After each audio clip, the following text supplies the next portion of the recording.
Welcome to Stories Junction. Let's begin today's story. I knew something was off the moment Lila stopped finishing her tea. It sounds trivial, but for nearly a decade, every morning, she'd sip the last of her chamomile with a soft sigh, her fingers brushing the handle of her favorite mug, a chipped, blue ceramic thing she'd bought at a flea market. It was a ritual, like the way she'd peck my forehead once before darting off to her graphic design meetings in Seattle's bustling core. But lately, her mug sat half full, her phone always face down, and the sighs were gone. I didn't ask at first. When you love someone, you weave the kindest lie. They'd never break you. My name is Owen Reed. I manage operations for a mid-sized logistics company. Steady work, nothing glamorous. Lila, my wife, is what you'd call radiant. Quick wit, quicker smile, a way of commanding a room without trying. She climbed from junior designer to creative director at a major ad agency in Washington. We met at 23, moved in at 24, married at 26. Now, at 34, I was starting to see cracks in her glow. Not ambition, but something sharper, something cutting. It started subtly, less warmth in her touch, a clipped tone when I suggested date nights. She stayed late more often, blaming tight deadlines for client pitches. I told myself it was just work. I believed it until the night I saw the lift receipts. It was a Wednesday. Lila was in the bath, and I grabbed her phone to check a delivery app. Her screen flickered on, notifications from a locked email app. Curiosity got me. I opened it. Dozens of lift receipts to a boutique hotel in Belltown. Not her office, not a client dinner. Same suite, same driver, every Tuesday and Friday. My chest tightened, but I didn't yell. I stepped onto our balcony, let the Puget Sound air hit my face, and stared at the city lights for half an hour. Then I went back inside, calm as stone, because when your world cracks, it doesn't always shatter. It festers, and you plan. The next morning, Lila kissed my forehead, her smile thin. "Your tea's cold," I said softly. She laughed a little too bright. "Guess I'm just not into it anymore." I nodded. "Seems you're not into a lot of things lately." She didn't catch the edge of my voice. That day, I called someone I never thought I'd need. Jasper Klein, an old college buddy turned private investigator. He'd once dug up dirt on a tech exec's offshore accounts. I told him I wanted everything: texts, calls, photos, locations. I gave him the hotel address. He didn't flinch. 10 days. You'll have what you need. While Jasper worked, I played the perfect husband. I vacuumed, cooked her favorite lemon herb salmon, asked about her day with a smile. All the while, I cataloged her lies. The floral perfume she never used to wear, the hesitation when I mentioned our anniversary trip, the faint bruise on her collarbone after client drinks. She thought I was blind. I was just biding time. A week later, Jasper texted, "Meet me. It's uglier than you thought." We met at a dim coffee shop near Pike Place. He slid a manila envelope across the table like it was nothing. I stared at it. "You sure?" He nodded. His name's Gavin Holt, 40, single, VP of Client Relations at her agency. Lives in a loft on Pine Street. They've been at it 4 months, maybe more. Got photos, timestamps. Them at a wine bar last Tuesday. Same night, she said she was stuck on a pitch. I opened the envelope. There was Lila, her arms around Gavin's neck, kissing him in a dimly lit car, her smile. The one she used to flash when she teased me about my glasses. Now for him. Page after page. Texts about missing him while she was home with me, emails plotting meetups, a voice clip of her laughing, whispering his name. Something in me didn't break. It hardened, cold and precise. I looked at Jasper. Dig deeper. Gifts, promotions, anything tied to him. I want her world to unravel with one tug. He nodded. "Give me 5 more days." That night, Lila came home beaming. "Guess who just landed the Pacific Northwest Tourism Campaign?" she said, tossing her bag down. "Could mean a shot at National Creative Lead." I smiled. Poured her wine. "That's huge. Gavin must be thrilled." She froze for a split second, then laughed. "Don't be silly," she said, brushing it off. But I saw it, the flicker of fear. She knew I wasn't asleep anymore. The next morning, I started laying the groundwork. I duplicated Jasper's files onto 2 drives. One went to a safe deposit box at a bank near Lake Union. The other I encrypted and uploaded to a secure cloud server. Every move was deliberate, every step calculated. Lila went about her routine, oblivious, her smile a little too practiced as she sipped her half-finished tea. I watched her, noting the way she checked her phone when she thought I wasn't looking, the way her shoulders tensed when I mentioned her work. She was a performer, but I was rewriting the script. Jasper's second batch of evidence came 3 days later. He'd uncovered a pattern. Gavin Holt wasn't just sleeping with Lila. He'd done this before. A junior designer, Tara Wells, had been quietly reassigned to a satellite office in Spokane after rumors of an affair with him surfaced. There were internal emails, hushed complaints to HR that went nowhere, and a few threads mentioning Lila as next in line for Gavin's favoritism. Jasper had dug up company expense reports too, hotel charges on Gavin's corporate card, dinners disguised as client meetings, even a gift receipt for a necklace Lila had worn home one night, claiming it was a thrift store find. It wasn't. It was $800 billed to the agency. I didn't confront her. Instead, I lit the first fuse. Using an anonymous email, I sent a dossier to the agency's compliance office, not just about Lila and Gavin, but about his history. I included redacted screenshots of Tara's complaints, expense report discrepancies, and a single photo of Lila and Gavin at the Belltown Hotel, time-stamped. I labeled it urgent, ethics violation, and potential legal risk. Then, I mailed a separate packet to a reporter at the Seattle Business Journal titled Suspected Favoritism and Misconduct at Top Ad Agency. No names, just enough evidence to spark curiosity. The trap was set. That Saturday, I made dinner, grilled halibut, roasted asparagus, a bottle of her favorite Pinot Grigio. Lila seemed at ease, almost smug, as she swirled her wine. "Owen," she said, leaning back, "I've been thinking. We should take a trip. Maybe San Francisco, just the two of us." Her hand grazed mine, and I almost laughed at the irony. "Sound perfect," I said, my voice warm. "You've earned something special." She didn't see the storm brewing behind my eyes. "You have no idea how special this is about to get." By Sunday morning, the first ripples hit. Gavin's name appeared in an internal memo, leaked to me by Jasper's contact in the agency. He'd been placed on temporary leave, pending an investigation. By noon, Lila got a call from HR. Her face drained of color as she clutched her phone, murmuring, "I'll be right there." She turned to me, forcing a smile. "Just a quick work thing. Nothing big. On a Sunday." I nodded, scrolling my phone like I hadn't noticed her shaking hands. "Hope it's okay," I said. She grabbed her coat and bolted. For the first time in months, I felt a flicker of calm. Not relief, but purpose. The game was on. Lila didn't come home that night. Around 10 p.m., she texted, "Staying at Mia's tonight. Need to clear my head." A lie. Jasper had already pinged her phone's location. She was at a downtown Airbnb, not her friend's place. I didn't respond. Let her think she had space to maneuver. Meanwhile, the agency was unraveling. Jasper fed me updates. HR had pulled Lila in for a meeting, asking about her relationship with Gavin. They had the hotel receipts, the emails, even a witness who'd seen them together at a client event. Lila denied everything, but the cracks were spreading. Monday morning, the story broke, not through the agency, but online. An anonymous post on Glassdoor detailed a toxic culture at Lila's firm, hinting at executive-employee relationships and favoritism.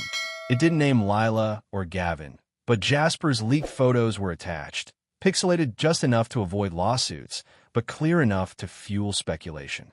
By midday, comments on the post were buzzing. Clients started calling the agency, some threatening to pull contracts. The board issued a vague statement about reviewing internal policies. Lila's name wasn't public yet, but it was only a matter of time.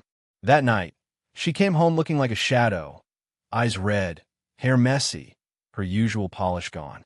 She dropped her bag and sank onto the couch, staring at the blank TV. I sat across from her, silent.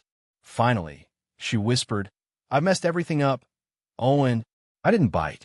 She turned to me, voice trembling. "I didn't mean for this to happen." I leaned forward, my tone even. "Which part? The affair, the lies, or getting caught?" She flinched, tears spilling. "It was just Gavin.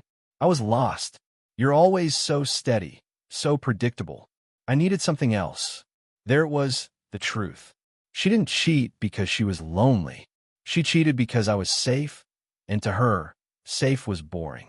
I stood, walked to the bookshelf, and pulled out a thin envelope I'd hidden there. I dropped on the coffee table. "What's this?" she asked, voice small. "Everything," I said. HR's files, the emails, the receipts. Everything I sent to the board. Her eyes widened. "You did this?" I didn't answer. She started to sob. "Please, Owen. I'll quit. I'll fix this. I'll do anything." I shook my head. "You'll do nothing, Lila. You'll watch it all fall apart." She crumpled, but I didn't soften. The next move was coming, and she wasn't ready. The air in our house felt heavier after that night, like the walls themselves were holding their breath. Lila barely spoke, moving through the rooms like a ghost, her phone silent for once. I didn't push her, didn't ask questions. I just watched, letting the silence do the work. Outside, the storm I'd set in motion was gaining speed. Jasper kept me updated. The agency's board had escalated their investigation, pulling email logs, expense reports, even security footage from the Belltown Hotel. Gavin was done. Suspended indefinitely, his loft already listed for sale. Lila's name was starting to surface in internal memos, though the public still hadn't caught her scent. Not yet. I wasn't done either. While Lila thought she could ride out the fallout, I was tightening the net. Jasper's latest find was a gold mine. An internal audit trail showing Gavin had fast-tracked Lila's promotion to creative director. She wasn't the top candidate. Her portfolio was strong, but her metrics lagged behind two others. Gavin had overridden the decision, citing unique client rapport. There were emails between him and a senior HR manager, hinting at discretion to avoid unnecessary scrutiny. The audit was buried, never reaching the board, until I sent it to them, anonymously, with a note. "Favoritism undermines integrity. Investigate." I also forwarded it to the Seattle Business Journal reporter, who was already sniffing around. That Thursday, I cooked again, cedar plank salmon, her favorite. Lila sat at the table, picking at her food, her eyes darting to her phone every few minutes. "Everything okay?" I asked, my voice neutral. She nodded too quickly. "Just work stuff." "It's fine." It wasn't. Jasper had texted me an hour earlier. Lila was called into a second HR meeting. They'd found the necklace receipt on Gavin's expense report, labeled as a client gift.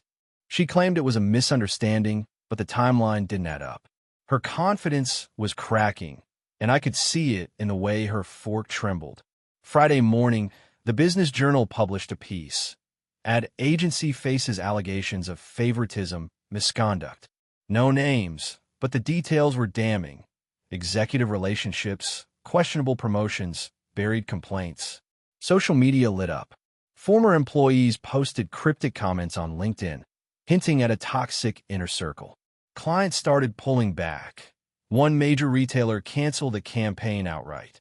Lila's phone buzzed nonstop, but she ignored it, staring out the window instead. I didn't say a word. I didn't have to. By Saturday, the agency announced Lila's temporary leave in an internal email. Jasper forwarded it to me. She wasn't fired yet, but the board was reviewing her contributions. She came home that evening, her face pale, her usual sharpness dulled. She dropped her keys and looked at me, eyes pleading. "Owen, I'm sorry. I know I hurt you. I'll make this right." I leaned back in my chair. "How, Lila? By lying more? Or by pretending you didn't choose this every single day?" She opened her mouth, then closed it, tears spilling. "It wasn't about you," she whispered. I got caught up." I stood, walked to the kitchen, and poured myself a glass of water. "You got caught, period." That night, I packed a small bag. Not to leave, not yet, but to be ready. I moved the second drive from the cloud to a USB hidden in my desk. Lila slept on the couch, or pretended to, while I lay awake, planning the next step. It wasn't enough that her career was teetering. She still thought she could salvage it, maybe slip away to another agency, rewrite the narrative. She didn't know I had one more card to play, one that would hit harder than HR or headlines. Monday morning, the final blow landed. The audit I'd sent wasn't just circulating internally. It had reached a major client, one Lila had personally pitched to. They demanded a full review of her work, citing ethical concerns. By noon, her name was trending on a niche industry forum, not explicitly, but in whispers, creative director with a questionable rise. Her LinkedIn profile, once a showcase of awards and endorsements, was flooded with vague comments from ex-colleagues. Her mentor, a big name in Seattle's ad scene, unfollowed her. The silence was louder than any scream. Lila came home early, her eyes hollow. She didn't look at me, just sat on the floor by the couch, clutching her knees. "They're going to fire me," she said, voice barely audible. "They know everything." I sat across from her, calm. "What did you expect, Lila? You built a house of cards." She looked up, mascara streaked. "Did you do this?" "All of it." I didn't answer. I didn't need to. Her world was crumbling, and she was starting to see the shadow of my hand in it. But I wasn't ready to show her the full picture. Not yet. I wanted her to feel the weight a little longer, to wonder how much deeper this could go. The days that followed were a slow bleed for Lila. Her phone, once a constant hum of notifications, went quiet. No more client calls, no more urgent emails from her team. Just silence, the kind that screams louder than any argument. She stopped leaving the house, stopped pretending everything was fine. Her morning tea ritual was gone entirely. The blue mug sat untouched in the sink, a relic of a life she didn't live anymore. I kept my routine, going to work, cooking dinner, acting like the ground wasn't shifting beneath us. But inside, I was watching the final pieces of my plan fall into place. Jasper's last report was the kill shot. He'd found something I hadn't expected. Lila had signed off on a campaign budget that included padded expenses, small amounts, but enough to raise eyebrows. The funds, funneled through Gavin's approvals, covered their hotel stays, dinners, even that necklace she'd lied about. It wasn't just an affair. It was a breach of fiduciary duty. I compiled everything, emails, budget logs, the buried audit, and a timeline tying it all to her promotion. I sent it anonymously to 3 targets: the agency's compliance office, the client who'd already pulled out, and Lila's former mentor, a woman known for zero tolerance of unethical shortcuts. I didn't need to say much. The evidence spoke for itself. By Wednesday, the fallout was public. The Seattle Business Journal ran a follow-up. Ad agency scandal deepens. Financial irregularities uncovered. Lila's name wasn't in the headline, but it didn't need to be. Industry blogs picked it up, and her LinkedIn became a graveyard of deleted endorsements. Recruiters who once chased her stopped calling. A major design award she'd won was quietly removed from the organization's website. Her world wasn't just unraveling, it was being erased. That night, she came to me, broken in a way I hadn't seen before. She stood in the doorway of our living room, her hair unwashed, her eyes swollen. "Owen," she said, her voice raw, "I know you did this. You didn't just find out. You made sure everyone else did too." I sat on the couch, looking at her, my face blank. "You made choices, Lila. I just made sure they followed you." She sank to the floor, sobbing. "I didn't mean to hurt you. I was stupid, selfish, but I didn't want this." I leaned forward, my voice steady. "You didn't want to get caught. There's a difference." She reached for my hand, but I pulled back. "Please," she whispered. "I'll leave the agency. I'll start over. Just stop this." I stood, walked to the hallway closet, and pulled out the duffel bag I'd packed days ago. Her eyes widened. "What are you doing?" I zipped the bag, my movements calm. "I'm leaving, Lila. You didn't just betray me. You made me a fool in a life I built for us. I'm done carrying that." She scrambled to her feet, following me to the door. "Where will you go?" I turned, my hand on the knob. "Somewhere your name doesn't echo." I checked into a motel that night, a quiet place near the waterfront. The next morning, Lila's resignation hit the news. Creative director steps down amid ethics probe. The article was clinical, but the comments online weren't. Her name trended briefly, tied to words like scandal and favoritism. Gavin was already gone, his career torched. The agency issued a statement about restoring trust. Lila's portfolio site went offline. Her social media, once a curated gallery of achievements, was dark.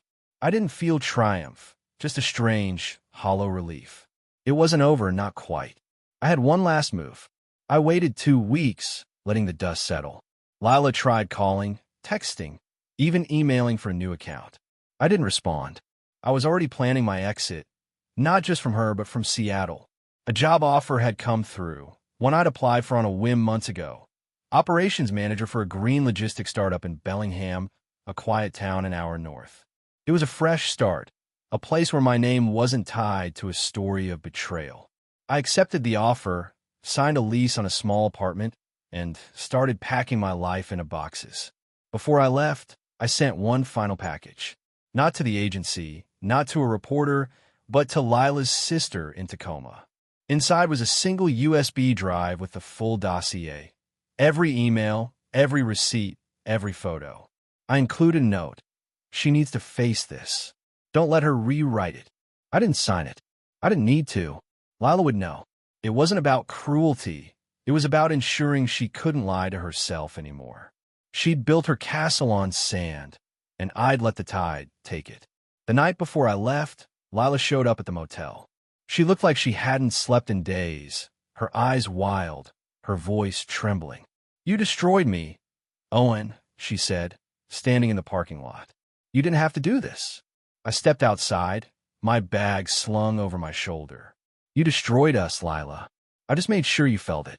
She wiped her face, her voice breaking. "I'm sorry. I mean it. I'm so sorry." I nodded, not coldly but firmly. "I know, but sorry doesn't rebuild what you burned." I walked to my car, got in, and drove away. She didn't follow. Bellingham was a different world, quiet, misty, with streets that felt like they were made for starting over.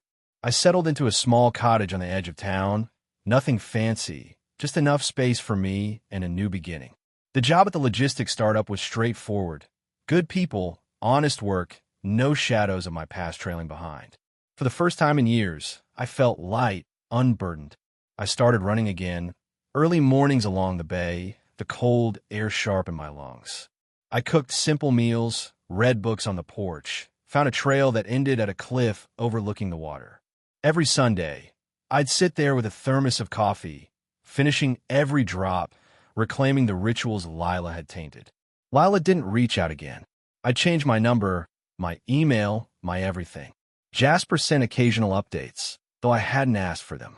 Lila had moved to Tacoma, living with her sister, her career in ruins. No agency would touch her. The scandal had spread too far.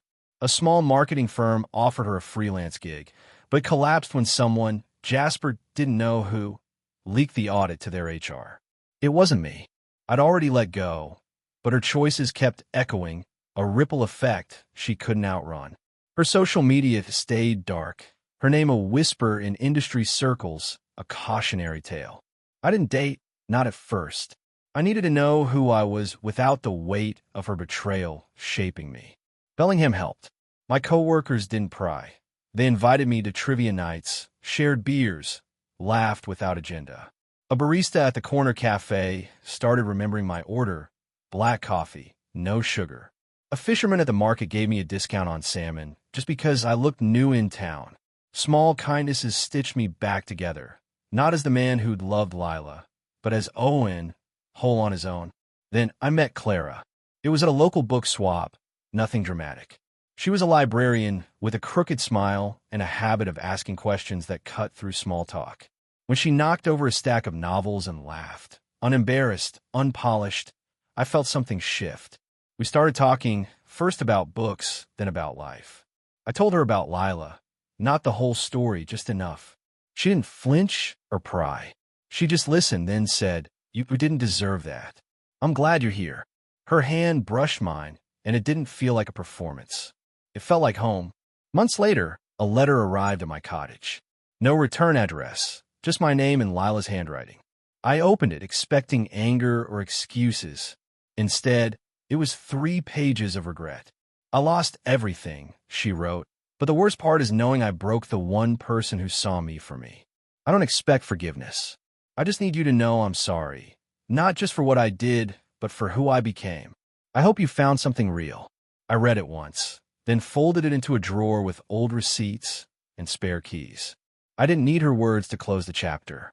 I'd already written my own ending. Clara and I started spending more time together.